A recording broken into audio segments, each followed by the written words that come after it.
మీ ముగ్గురికి అండి అన్నట్లు కమల్ హాసన్ గారు, సిద్ధార్థ రకుల్, తెలంగాణ చీఫ్ మినిస్టర్ రేవంత్ రెడ్డి గారి మధ్య సినిమా వాళ్ళకి ఏమైనా టికెట్ రేట్స్ హైక్స్ కావాలంటే ఆ సినిమాలో నటిస్తున్న వాళ్ళు ఏదైనా ఒక వీడియో చేయాలి అంటే డ్రగ్స్ ఎగెనిస్ట్గా. వినిపించలేదు, ఇంకొకసారి చెప్పండి.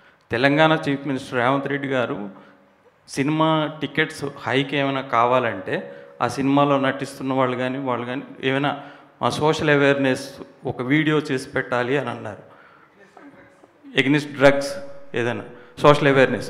అయితే నటులుగా మీకేమైనా సామాజిక అంటే బాధ్యత ఉందా అసలు మామూలుగా?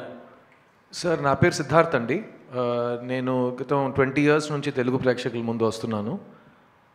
ఫస్ట్ తెలుగు సినిమాలో ఒక కాండమ్ చేతిలో పట్టుకుని ప్లీజ్ యూజ్ కాండమ్ అని బిల్ బోర్డ్స్లో నా ఫేస్ వచ్చినట్టు నేను గవర్నమెంట్తో కోఆపరేషన్ ఇచ్చాను. 2005 నుంచి 2011 వరకు ఆంధ్రప్రదేశ్లో, అప్పుడు ఒక స్టేటే కదా, ఎక్కడ మీకు హోర్డింగ్ అబౌట్ సేఫ్ సెక్స్ ఉంటే సిద్ధార్థ్ అనే మనిషి చేతిలో కాండమ్ ఉంటుంది. ఓకేనా?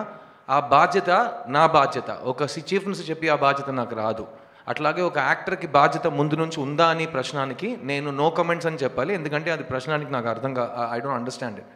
Every actor is socially responsible. We do things based on hour conscience. Whichever CM requests us to do something, we will do it. No CM has told us only if you do this, we will do something else. So Kamal sir, Rakul, you don't need to answer this question. Next question, please.